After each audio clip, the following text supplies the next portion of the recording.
पिछले हफ्ते हमने डिस्कस किए कुछ points about the functioning of the brain and how to keep it healthy. अगर आपने वो एपिसोड नहीं देखा then please watch it letter.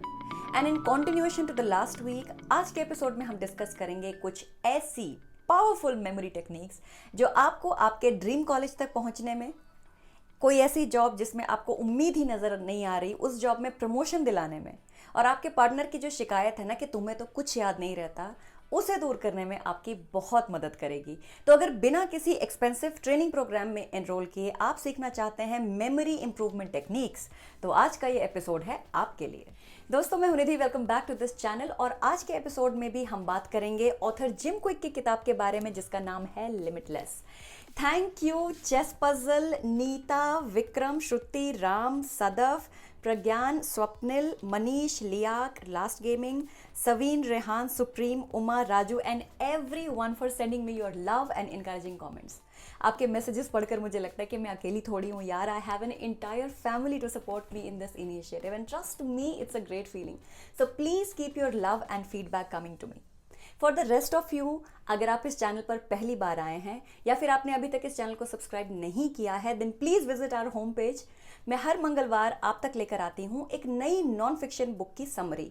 So please check out our home page and if it interest you, do consider subscribing to the channel. तो चलिए शुरू करते हैं आज का episode with Jim Kwik's book Limitless. जरा वो मोमेंट याद करने की कोशिश करो कि जब आप कोई काम कर रहे थे और आप उसमें इतने इन्वॉल्व हो गए कि आपको टाइम का पता ही नहीं चला। फॉर एग्जाम्पल, आप कोई वीडियो बना रहे थे। अब ऐसा नहीं है कि वीडियो मेकिंग आसान है, लेकिन उस प्रोसेस में आप इतने डूबे हुए थे कि ना आपको थकान हुई और ना टाइम का पता चला। कुछ याद आया? साइकोलॉजिस्ट इसे कहते हैं स्टेट ऑफ फ्लो। और जब हम इस स्टेट ऑफ फ्लो में होते हैं ना, तो हर काम लगता है कि एफर्टलेसली हो रहा है।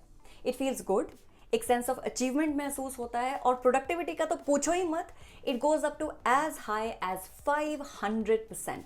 सो the key message here is increase your productivity by getting into the state of flow and using the power of small steps। जरा सोच के देखो कि अगर हम हर समय स्टेट ऑफ फ्लो में रह सकते तो हमारी प्रोडक्टिविटी कहाँ की कहाँ पहुंच जाती। लेकिन डिस्ट्रैक्शंस का क्या करें जो हमारे फ्लो को ब्रेक करती हैं। अब ये डिस्ट्रैक्शंस सोशल मीडिया की वजह से हो, किसी इमोशन की वजह से हो, किसी फिजिकल डिस्कम्फर्ट की वजह से हो, वॉट एवर द रीजन में बी, लेकिन अगर एक बार फ्लो ब्रेक हुआ तो उस फ्लो से रिकनेक्ट होने में कम से कम 20 मिनट लगते हैं। यानी जितना ज़्यादा डिस्ट्रैक्शन उतना कम कंसंट्रेशन। लेकिन दिक्कत सिर्फ डिस्ट्रैक्शन की थोड़ी है। कुछ काम इतने मुश्किल या इतने बोरिंग होते हैं कि फ्लो में भी नहीं किए जा सकते। मतलब कि बोरिंग और मुश्किल काम इंपॉर्टेंट हैं, जैसे कि अपना रूम साफ करना इंपॉर्टेंट है, वेट लॉस के लिए डाइट फॉलो करना, एक्सरसाइज करना ज़रूरी है, पर हम बोरिंग और मुश्किल काम को टालते रहते हैं। हाउएवर, टालने से सिचुएशन सॉल्व थोड़ी हो जाती है यार, बल्कि इन पेंडिंग चीज़ों की वजह से हम गिल्ट फील करते हैं, हमें टेंशन होती है, कभी कभी तो शर्म भी आती है, और फिर हम क्या करते हैं, हम वो काम और डिले करते हैं। सही कह रही हूँ ना? तो डिले करने के बजाय break down your task into smaller steps. जैसे मान लो आपको कोई स्पीच लिखनी है या फिर आपको 1000 वर्ड्स का कोई ब्लॉग लिखना है, तो वन सीटिंग में कंप्लीट करने के बजाय अपने कंटेंट को ना स्मॉल स्टेप्स में कंप्लीट करने की कोशिश करो। ओपनिंग लिखो, ब्रेक लो, फिर बॉडी पर काम करो, ब्रेक लो, कंक्लूजन लिखो। मतलब don't overwhelm yourself with the task, वरना वो कभी कंप्लीट होगा ही नहीं। अरे यार, इस पावर ऑफ स्टेप्स को यूज करके मैंने पूरी किताब लिख दी, तो एक एग्जाम्पल तो आपके खुद के सामने है। So please try this technique to complete your task. अगर आप एक पेरेंट हैं जो ये वीडियो देख रहे हैं और आपको लगता है कि मेरे बच्चे पढ़ते समय म्यूजिक सुनते रहते हैं, क्या खाक पढ़ते होंगे, then I would like to tell you कि म्यूजिक और लर्निंग में बहुत गहरा कनेक्शन है। कोई भी music which has about 60 to 80 beats per minute, वो ब्रेन पावर और लर्निंग कैपेसिटी बढ़ाने के लिए बहुत ही अच्छा है।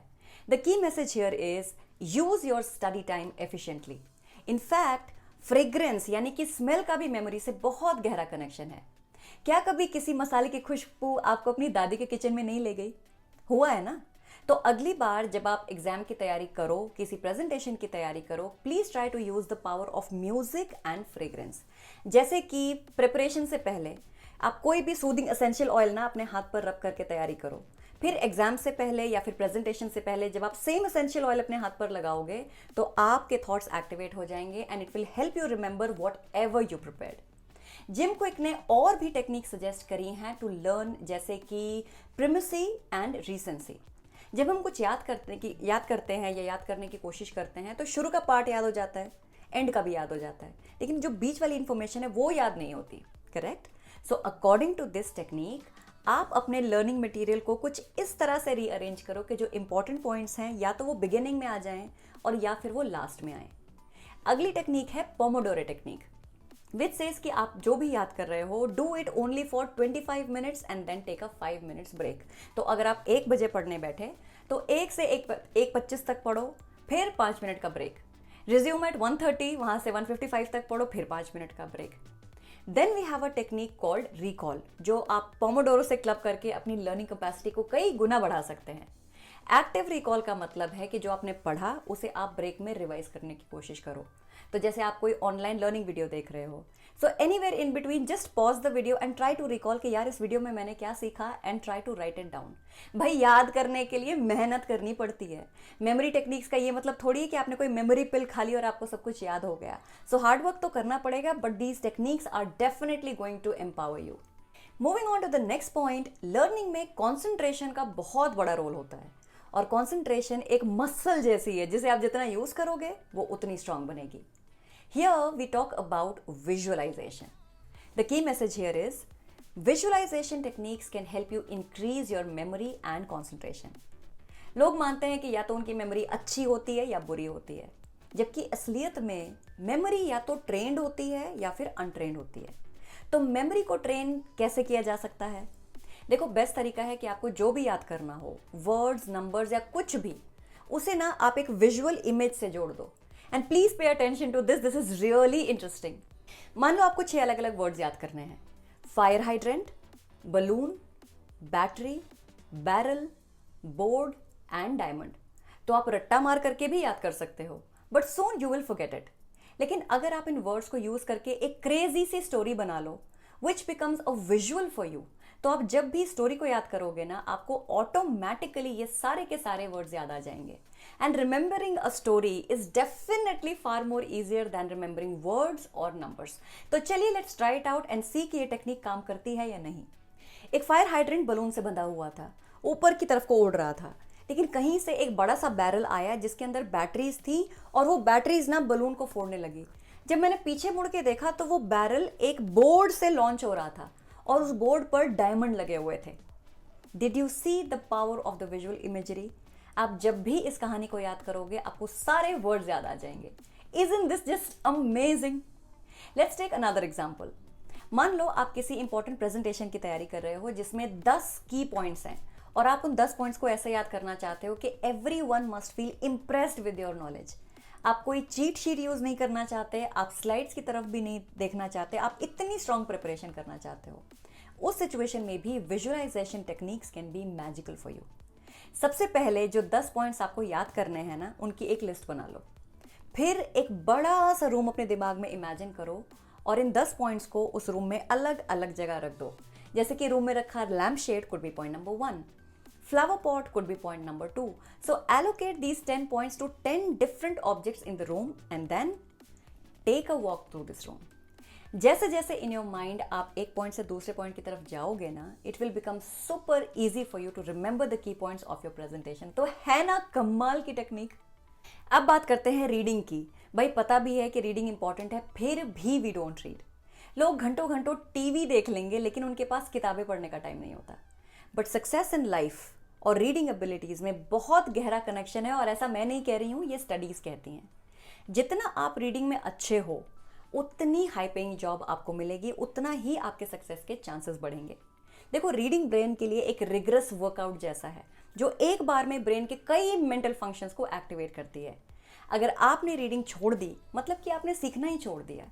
सो the key message here is reading is fundamental to learning. You can get better at it. So this is related to speed learning. लोग पढ़ते क्यों नहीं हैं? क्योंकि पढ़ने में टाइम लगता है। और टाइम क्यों लगता है? क्योंकि हम जो पढ़ते हैं उसे अपने दिमाग में बोलते हैं। However, if we practice reading aloud, it will feel like watching a movie and then your speed will automatically improve. एक और बात, अगर पढ़ते समय you move your finger line by line, तो आपकी रीडिंग स्पीड डेफिनेटली बढ़ेगी, बिकॉज जो हमारी आईज है ना, they are hard wired to track something. इससे आपकी रीडिंग स्पीड 25% से लेकर 100% तक इंक्रीज हो सकती है।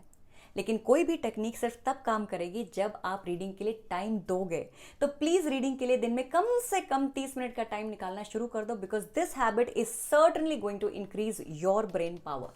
अगर मैं एक वर्ड बोलूं जीनियस, तो आपके दिमाग में सबसे पहले किसका नाम आता है? शायद अल्बर्ट आइंस्टाइन का। लेकिन जीनियस वर्ड सिर्फ उनके लिए नहीं है जो मैथ्स में अच्छे होते हैं या फिर जिनका IQ हाई होता है। अगर देखा जाए तो वीनस विलियम्स भी एक जीनियस हैं। उनकी बॉडी की जो काइनेस्थेटिक इंटेलिजेंस है वो बहुत ही ज़्यादा हाई है। तो इंटेलिजेंस कई टाइप की हो सकती है, और बेटर थिंकिंग के लिए, ज़्यादा एफिशिएंट बनने के लिए ये समझना ज़रूरी है कि आपके पास किस टाइप की इंटेलिजेंस है। You have to think out of the box. So the key message here is to get better at solving problems, try new and different ways of thinking. तो इस बुक का मेन मैसेज ये है कि हम अपने negative beliefs की वजह से अपनी इंटेलिजेंस, अपनी एबिलिटीज़ को लिमिट करते हैं। लेकिन सक्सेसफुल बनने के लिए हमें जीनियस पैदा होने की ज़रूरत नहीं है। अगर हम अपने मोटिवेशन लेवल पर, अपनी एबिलिटीज़ पर और अपनी लर्निंग पर फोकस करें, then any one of us can be truly limitless. It's a beautiful book, बहुत ही पावरफुल बुक है, और इसमें दी गई लर्निंग टेक्निक्स समझने में आसान है, and everything is explained with the logic behind it. तो जो 5 की लेसन हमने आज डिस्कस किए टू इंक्रीज ब्रेन पावर, वो हैं: increase your productivity by getting into a state of flow and using the power of small steps. Number 2, use your study time efficiently. Number 3, visualization techniques can help you increase your memory and concentration. Number 4, reading is fundamental to learning and you can get better at it. And number 5, to get better at problem solving, try new and different ways of thinking. तो ये थी limitless की quick summary. मुझे उम्मीद है कि मेरी तरह आपने भी इस किताब से और जिम क्विक से बहुत कुछ सीखा होगा। If the summary of this book has caught your attention, तो इस किताब को ज़रूर पढ़िए। And to get a copy of your book, please visit www.rajatbookcorner.com to support your local bookstore. तो दोस्तों, आज के लिए बस इतना ही। आई होप इस किताब ने आपको अपनी इंटेलिजेंस और अपनी एबिलिटीज़ के बारे में एक नई नज़रिए से सोचने का मौका दिया होगा। अगर आपको ये एपिसोड पसंद आया तो प्लीज़ इसे लाइक कीजिए, चैनल को सब्सक्राइब कीजिए, और ये एपिसोड अपने उन फैमिली मेम्बर्स और फ्रेंड्स के साथ शेयर कीजिए जिन्हें खुलकर सामने आने की ज़रूरत है, लिमिटलेस होने की ज़रूरत है। अगले एपिसोड में मैं आपके लिए लेकर आने वाली हूँ जेम्स क्लियर की किताब Atomic Habits. So don't forget to join me next week. तब तक अपने आने वाले एग्जाम्स में, अपने आने वाली प्रेजेंटेशन में, आने वाली लाइफ में जिम क्विक की बताई लर्निंग टेक्निक्स को इंटीग्रेट कीजिए, और सपने देखना बिल्कुल मत छोड़िए।